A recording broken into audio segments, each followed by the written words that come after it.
Me hicieron una video respuesta. Y estoy muy enojado.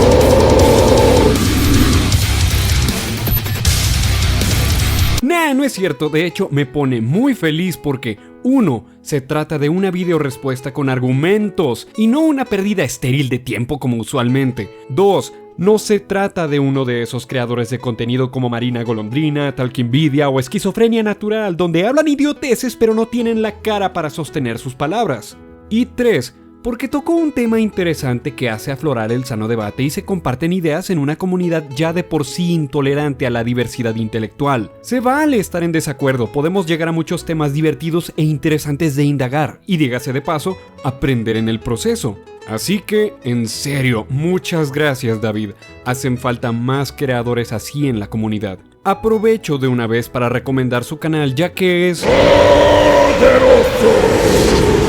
y lo respeto, así que chéquenlo. No obstante, cabe aclarar que su video respuesta va dirigida a mi reseña de El Príncipe de Egipto, la cual estoy de acuerdo en un 70% aproximadamente, sí, 70. Realmente usó mi video para despegar un tema en relación. ¿Importa la veracidad histórica en un trabajo de ficción? Responderé los pequeños puntos de mi reseña y de resto ahondaré en esta misma pregunta. Esto no es una video respuesta tal cual, sino mi contribución al mismo tema. Cuando hablo de la esclavitud, no demerito a la película por ser históricamente incorrecta, sino porque es una creencia popular que se prestaba para hablar del tema. Y esto, claro, no afecta su calificación. En efecto, se toman libertades, pero el tema de la esclavitud no es una de ellas. Sería imposible una adaptación del Éxodo sin este detalle concerniente al objetivo de Moisés. Más bien la adaptación va en relación a la caracterización de los personajes antes que a los eventos. El faraón Seti sí manda asesinar a los primogénitos hebreos y en la adaptación no le dieron la explicación bíblica, sino una más racional. Pero de nuevo, ambos estamos de acuerdo con que el foco de la película no es ese, por lo que realmente tampoco importa la justificación de si temían a una rebelión o no. La película no se vería afectada en lo más mínimo teniendo esta u otra explicación. Mi verdadero problema, como bien dije, es todo lo relacionado con el personaje de Dios, ya que es no solo participativo, sino absoluto, y no hay nada que hacer en este punto. Si nos ponemos verdaderamente estrictos, su pueblo estaba esclavizado porque así fue su voluntad en primer lugar.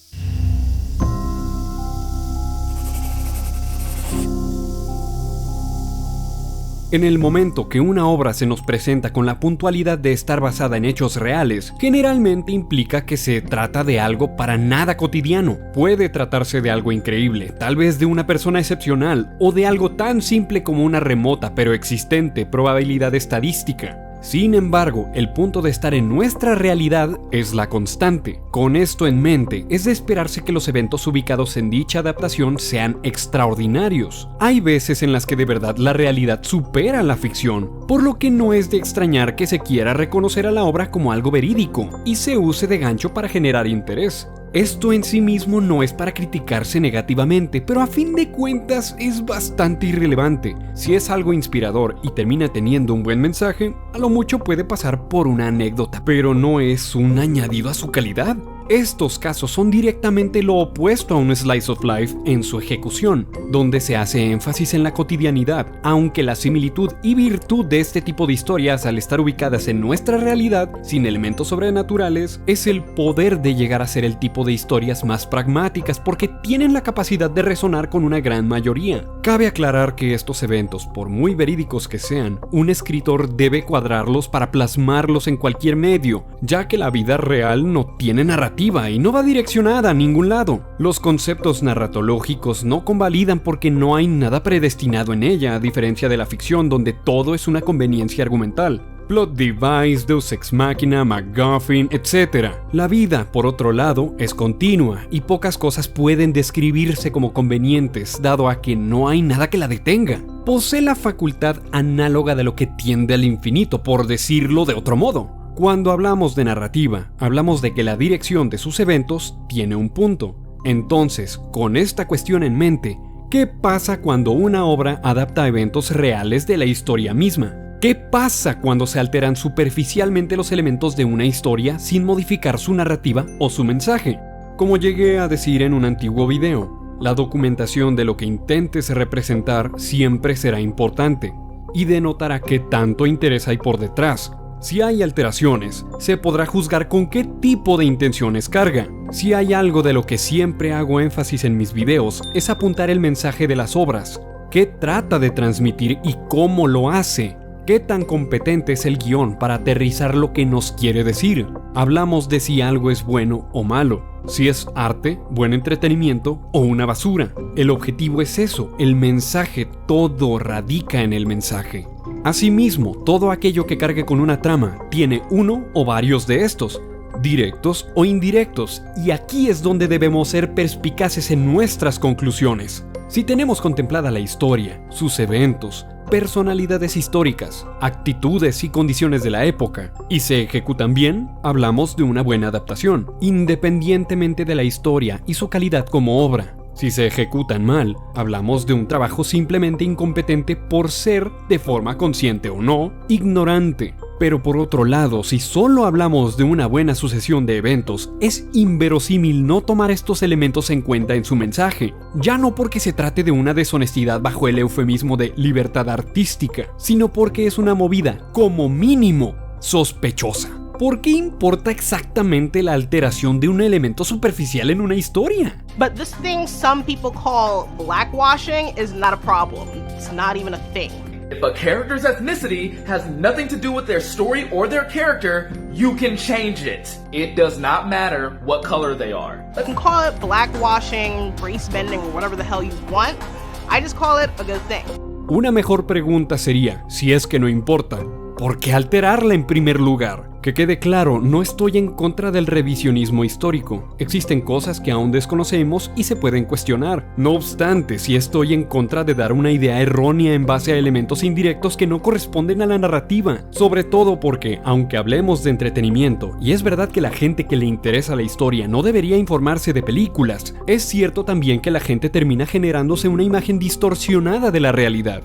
Los medios difusivos saben el poder que tiene el arte y el entretenimiento entre líneas al ser algo puramente sensacional. Es la mejor forma de transmitir la imagen que busquen dar. La calidad de una obra no baja porque la percepción de la gente se vea influenciada por una descontextualización histórica en una obra de ficción. La calidad de una obra se ve afectada por la misma descontextualización en sí. Es como decir que un mentiroso no miente porque la gente le cree. Si es el caso, hablamos de propaganda. Y si han visto mis videos, sabrán que no le tengo una connotación moralmente negativa a la idea. La reflexión principal es que un escritor tiene la responsabilidad ética y moral de informar adecuadamente por la influencia que representa tratar con la verdad, puesto que el hecho de que se base en sucesos históricos afecta la vida real, y tan lo hace que dicha obra espera que el espectador la tenga en cuenta, así diga estar tomando libertades. No es que sea como reescribir la historia, literalmente es reescribirla. Si sabemos que los medios persuaden a terceros, ¿no sería prudente apuntar la mentira tomándola como negativa en su calidad de propaganda? Más aún cuando cínicamente esta pretende no serlo. Y si es el caso de que algo es históricamente difuso y se presta para la indagación, ¿no se debería estar abierto al debate de igual forma? El poder entender el subtexto, amigos míos, el mundo de lo sutil, es donde radica la verdadera inteligencia. Si hay modificaciones en una adaptación histórica, es porque tiene un propósito. Reconozco que en estos tiempos no se trata de ser muy ingenioso, sino de evitar ser estúpido por no querer entender lo obvio, especialmente si la intención de una adaptación es eludir verdades que pudieran ser incómodas en la actualidad, como si se tratara de compensar un complejo del pasado promoviendo un escapismo. Se dice que la historia es escrita por los ganadores, y fallo en encontrar la mentira cuando actualmente hay un esfuerzo enorme por editarla o censurarla. Si estos elementos con obvia carga política no existiesen, créanme que no habría gente apuntándolo como negativo. Es bastante molesto ver esta tendencia, no solo porque sea una falta de respeto a la cultura de una nación, sino porque habrá generaciones que crecerán con el paradigma. Es válido inspirarse de la historia y la cultura para un trabajo literario, ya que el concepto de ficción histórica deja por entendido que no pretende pretende pasar por algo real apoyándose de la ficción. Puede sonar algo conflictivo, pero es bastante sencillo de entender. Puedo aceptar cosas como Yu-Gi-Oh!, Vinland Saga o Kingdom que se inspiran de la mitología egipcia, cultura nórdica y folclore chino respectivamente, porque son tan ajenas a su fuente de inspiración en lo que respecta a sus hechos, que es fácilmente más percibido como lo que son: ficción. Cuando se hace bastante clara la intención de no representar la realidad, no es algo negativo. Un autor se puede inspirar de lo que sea. Recalco que este tipo de observaciones no las verán de todo el mundo porque la gente interesada en la historia siempre ha sido la minoría, por lo que tampoco podemos acusar de nitpicking una observación válida teniendo en mente el contraste que genera la comparación.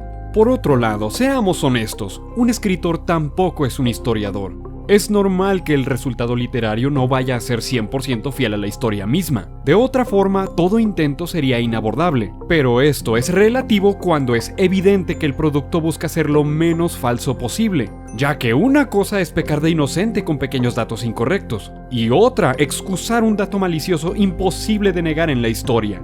Al final del día, esto sigue siendo la misma lógica que en mi video de ética del escritor, pero no aplicado a un trabajo ajeno, sino a algo más trascendental. El mismo Disney adquirió su fama más tradicional adaptando cuentos y novelas de literatura y leyendas clásicas. Y la mayoría, por no decir todas, estrictamente hablando, no son buenas adaptaciones. Si bien son películas bastante queridas por el sector popular y cada una da de qué hablar con sus altos y bajos, ahora usen la misma lógica aplicada con hechos reales. Simplemente uno debe ser más estricto. Una cosa es interpretar una ficción con otra visión y otra muy distinta manipular hechos verídicos. Por mi parte, sepan que yo no trivializo algo tan importante como el trayecto de nuestros antepasados, ni de la misma humanidad. Cada quien tiene su historia y es deber de cada uno protegerla con orgullo.